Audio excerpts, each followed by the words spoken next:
All righty, we have an article from a familiar name, Scott Jasek, Inside Higher Ed. And this is that the ex-dean at Temple has been indicted on charges of manipulating rankings. Okay, Mark, you got to tell me if I get this pronunciation right. The dean is Moshe Porat, is that correct?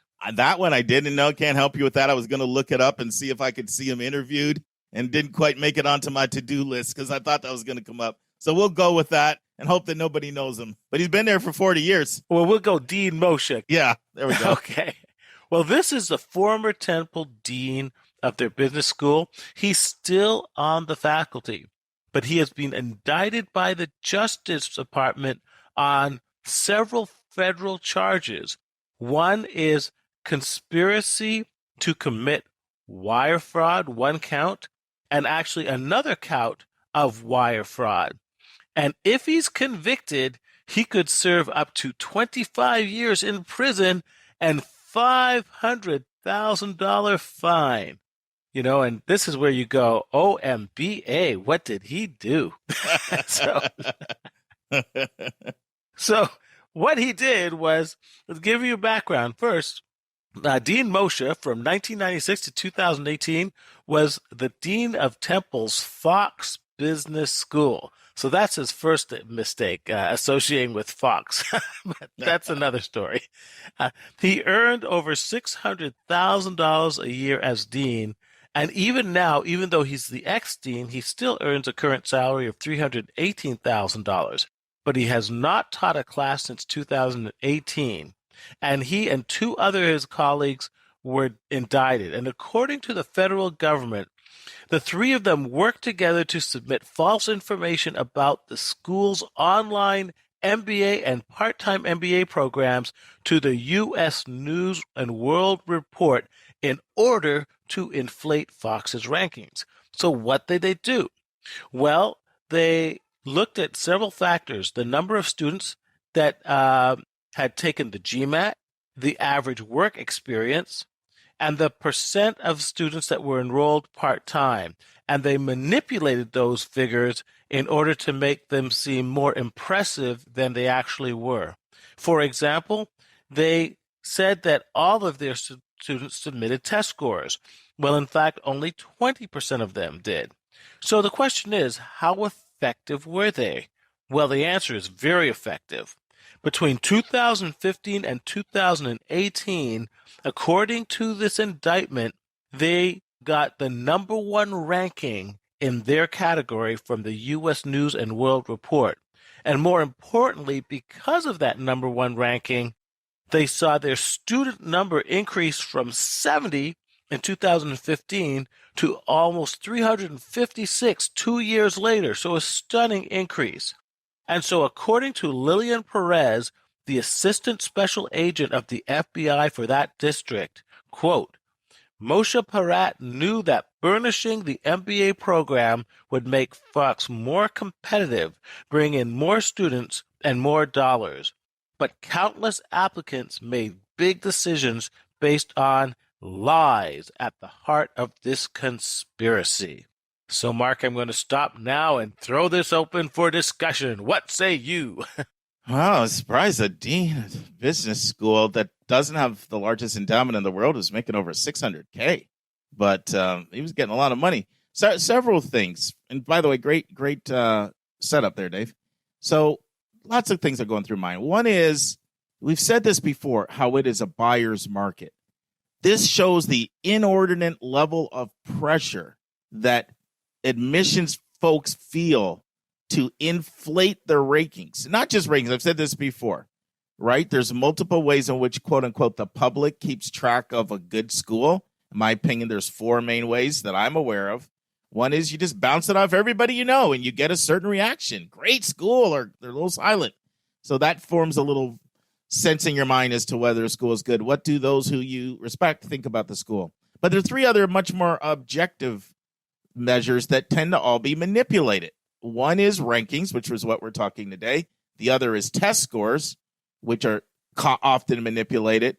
And then the other is acceptance rates. In fact, I was talking to a friend of mine who has over 40 years experience doing this, and we we talk usually twice a year, do deep dives and keep up with each other, and we bounce notes off each other and how the year went. And we were just having this exact conversation specifically about how colleges manipulate their test scores, and they do it in so many different ways. They'll say, apply again in a year and we'll consider you, or apply for spring admission, or it's why they can be a lot more generous sometimes for transfer admits because they don't have to include the scores in their profile.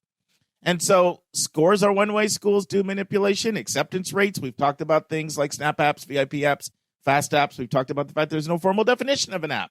Literally, for one school, you could just click a couple boxes and they'll throw it in their app numbers. Another school might require you to submit everything. But one place where there's a lot of manipulation is rankings. And Temple's not the first one to be caught. Multiple schools have been caught over the years. And I've listed some of them in past episodes. But the pressure, Dave, that schools feel knowing that their applicant flow and their matriculation and their yield is tethered to rankings is borne out by the desperation of his actions. And what bears it out even more is the statistics that you read. In 2013, 70 students enroll in their online MBA. Fast forward a few years later, 2015, it's 198. Fast forward 2 years later, 2017, and it's hitting 356. Literally 5 times as many students enrolled. And there was no doubt in anybody's mind that was tied to the fact that they got their number one ranking. Now, the lawsuit came in because people pushed back and said, part of why I paid for this was what I felt was a certain value in the marketplace. And if that was based on false data, then I've got a lawsuit against you. And the article goes on about how Temple, they didn't admit guilt, but they did decide to settle. You know how that is. You don't admit guilt, but you settle. Yeah, they gave a substantial amount of money to settle it. I think that's nolo contendere, by the way. No, yeah, the word I don't know. I guess, by the way, I'm so bad I just got busted for my foreign languages. Now, I don't even know what that is. Is that Latin or French or what? What is it? It sounds like Latin, but you know what? I just heard it because I watched some like Law and Order or something. I think okay. one of those. Okay. I went to the Academy of Law and Order, SVU, or something like that. Anitra and Joy, that's their show. There's too much violence for me. I'm so thin-skinned. I don't like swearing and cussing, and I don't like seeing gunshots. Like, even on TV, I don't like seeing shooting, which makes it hard to watch movies. I'm so thin-skinned. I'm a wimp. I admit it. Law and Order is too violent for me to enjoy. But anyway, I missed that episode. You have those genteel Atlanta sensibilities. Come to Chicago, my man. Okay. We'll give you a course of cussing and shooting. All right. So a couple of my thoughts, bringing it back. One is the pressure schools feel and that they're under. And I hope people don't misconstrue what I'm about to say, because it's absolutely inexcusable to do what this dean did and to break laws. But there's a difference between something that is justifiable and something that's understandable. And it's not justifiable. It was wrong. And if he gets jail time, he deserves it. But it is understandable to me because I see the pressure that you're under, and how in the world can I get students when people feel like, of course you're going to tell me you're good. You're a salesperson trying to sell me on your school. I can go to objective sources like rankings and get the real skinny on you. And that's what people do. But another point I want to make is that rankings, like test scores, they give an illusion of precision that belies the facts. They give an illusion of precision that belies the facts. And so there are over 20 different rankings out there, much more than that, but 20 even credible ones, you could say, if you can say that. And look at them. Schools are ranked all over the place. And if you're going to use rankings as part of your research, use multiple sources, because you see what happened on one source and some of them. And the other thing, if you're going to use rankings, study their methodology. And finally, don't put too much weight on rankings. You know, do you want to outsource your view of beauty to somebody else, or do you want to come up in your own mind with what factors are important to you? So those are some of my thoughts, Dave. Any other thoughts you have? Well, the article, it's actually sort of funny because they actually make reference to the fact that the reason that this dean went down this path was in 2012. They actually had a meeting with U.S. News and World Report. Yes. And they sort of asked them, hey, how do you guys audit the data we give you? And U.S. News Report basically said, we don't. I mean, we just rely on your honor. We don't have the staff to actually check on every information that's sent to us. And they said, you don't. So it was almost like a huge temptation. Yeah. And to follow up on that, there's a source out there called Poets and Quants, and they specialize in ranking business schools, and they have all kinds of, updates on business school rankings. And they were actually the ones that busted Temple because they noticed that Temple had only reported 25% of their students had submitted test scores in 1 year. And then the next year, 33% had submitted. And then it went to 100%, 100%, 100% right after that. And they're like, wait a minute, this is a little fishy. You're trying to tell me 1/4 submit and 1/3 submit, because Temple's a test optional school, by the way. So they go from 1/4, and then they're not just test optional now. They've been test optional for a while.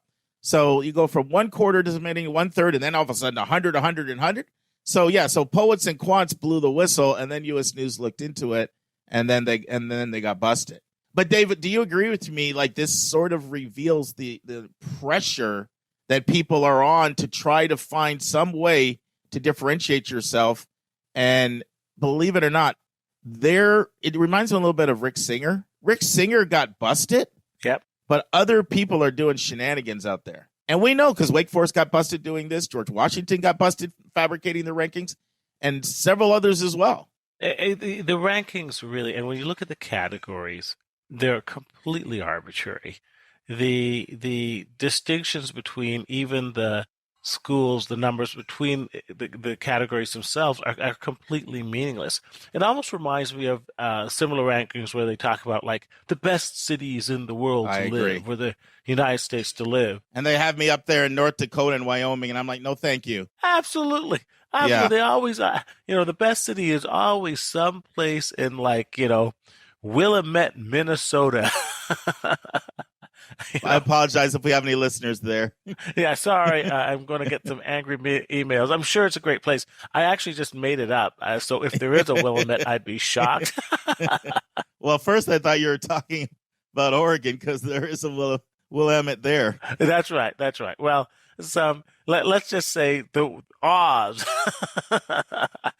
Because they say, Cousin Oz, everybody is green. And we've just decided that green is the most important statistical feature that we have in our rankings. It's completely arbitrary, and it's completely meaningless. Let me hammer home your point. Yeah. Then I'm going to pick on U.S. News.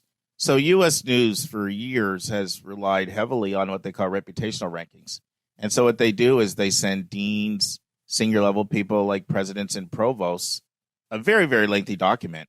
And they have to rank other institutions that they put in their category. So if they're a national university versus a regional versus a liberal arts school, they have to rank them. Okay. And I can't tell how many people are saying, I don't even know anything about these schools. Absolutely. How am I supposed to rank them?